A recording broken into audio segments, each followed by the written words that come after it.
Hi friends, কেমন আছো? আশা করি তোমরা সবাই ভালো আছো, আমিও ভালো আছি। তো আজকে যে ব্লগটা নিয়ে এলাম সেটা হলো আমার হাজব্যান্ডের জন্মদিনের একটা ব্লগ।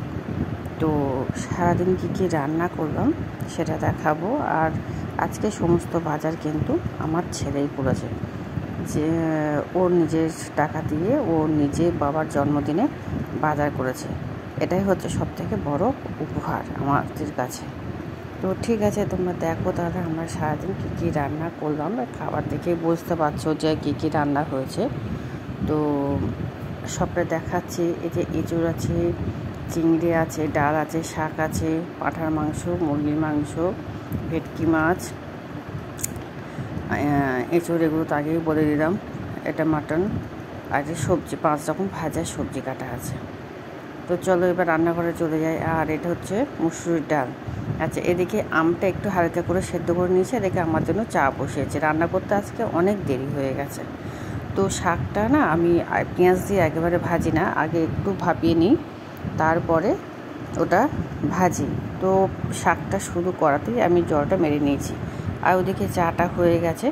তো যার জন্য আমি এই দুটো কড়া জ্বালিয়েছি, দুটো ওভেন। তো একদিকে হচ্ছে ডালের জন্য মশলা কষানো হচ্ছে, আর একদিকে ভাজাভুজিগুলো করে নিচ্ছে। তা নাহলে একসঙ্গে করতে পারবো না, মানে তাড়াতাড়ি শেষ করতে পারবো না। তো জিরে আদা বাটা দিয়ে আমি পেঁয়াজ মুসুর ডালটাকে সেদ্ধ করে নিয়েছিলাম আর কি, দেখেছো। তো জিরে আদা বাটা কষা দিয়ে এই ডালটাকে একটু সাঁতলে দেবো।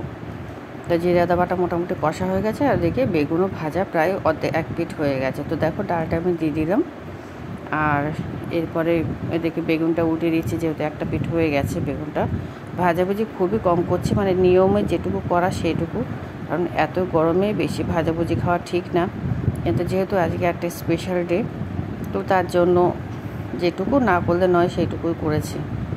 ও ছোট মানুষ, ও এই প্রথম বাজার করলো। আর এদিকে রাইস কুকারে আমি ভাতটা বসিয়ে দিয়েছি, আর স্টিমে এঁচুড়টা দিয়ে দিয়েছি তাড়াতাড়ি যাতে হয়।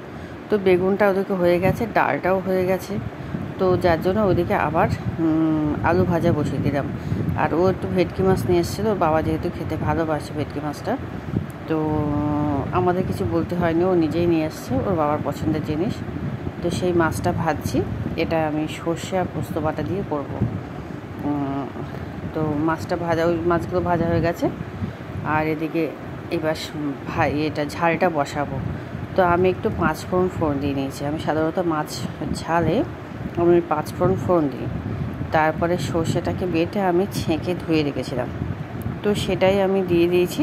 আর একটু হলুদ গুঁড়ো দিয়েছি। আমি মাছের ঝালে, মানে সর্ষে বাটার ঝোলে আমি কাঁচা লঙ্কা ছাড়া শুকনো লঙ্কা ইউজ করি না।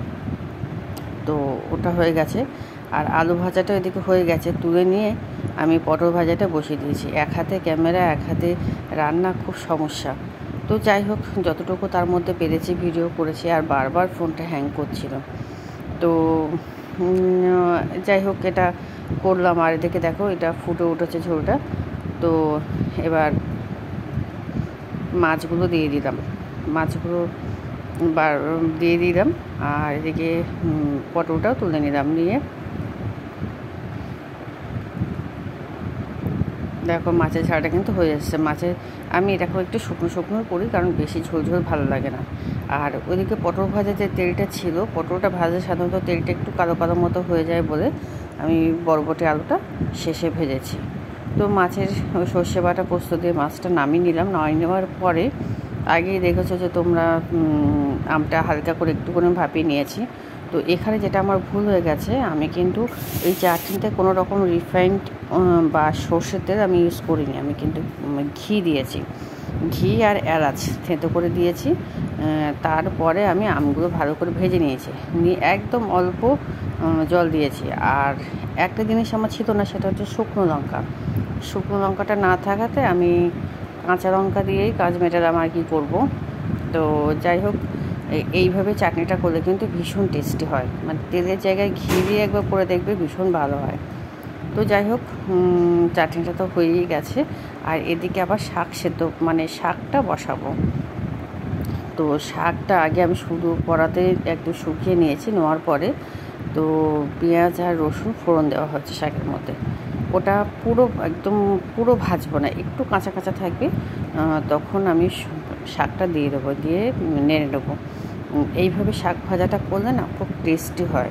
একদম পুরো পেঁয়াজটা ভাজতে অতটা ভালো লাগে না, একটু মানে নরম, মানে একটু কচকচ করবে, বেশ ভালো লাগে তখন।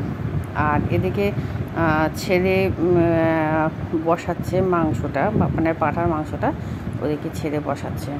তো দেখো পেঁয়াজ ভাজা হয়ে গেছে, আর এদিকে আদা রসুন, আদাটা বাটা হয়নি, ঘষা আছে, রসুন একটু কাঁচা লঙ্কা আর অল্প একটু পেঁয়াজ দিয়ে ভালো করে বেটে ওটাকে আমি কষাচ্ছি।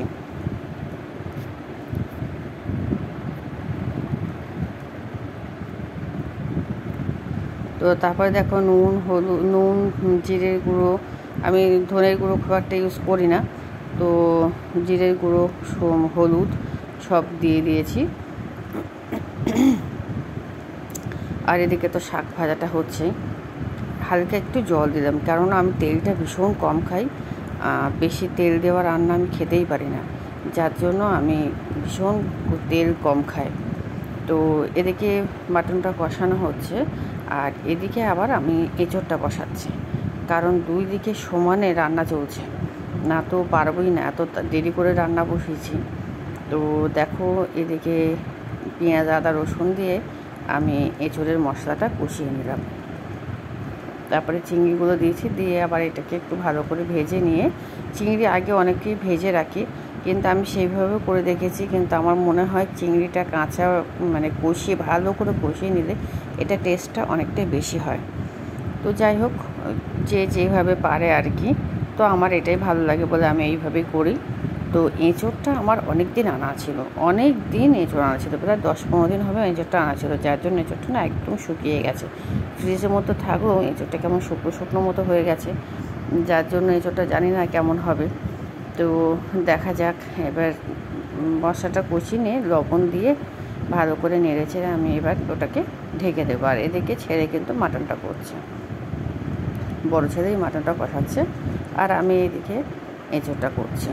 এক হাত দিয়ে ক্যামেরা ধরছি, আর এক হাত দিয়ে কড়া খুন্তি নাড়ছে, তো এই জন্য একটু অসুবিধা হচ্ছে।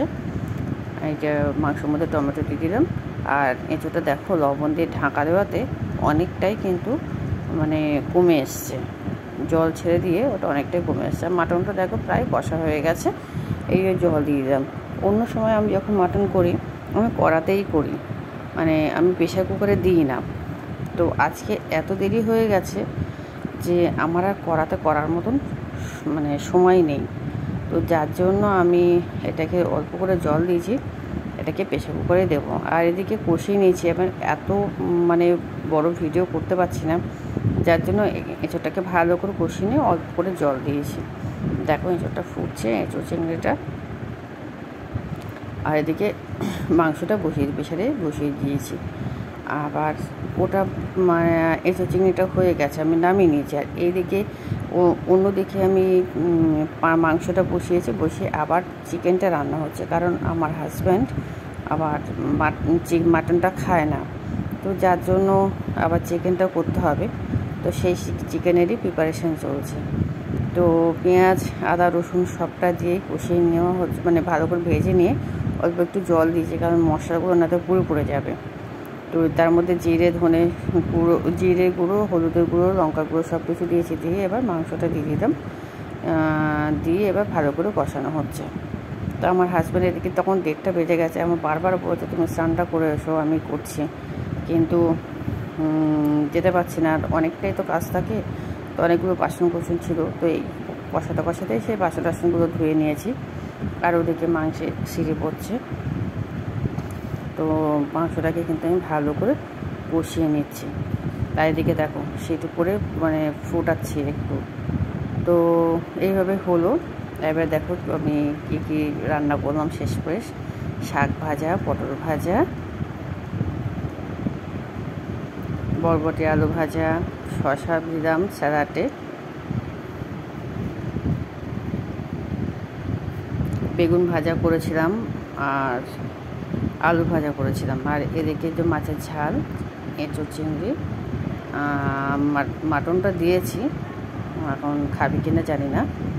আর চিকেন আছে, আর আইসক্রিমটা আছে। আইসক্রিমটা ফ্রিজে, আইসক্রিমটা বার করা হয়নি। তো এই ছিল আমার রান্না, আর এই সব অ্যারেঞ্জমেন্টই আমার ছেলে করেছে। ও অনেক বড় হোক, ওর জীবনে লক্ষ্যে পৌঁছাক, এই আশীর্বাদ করো তোমরা।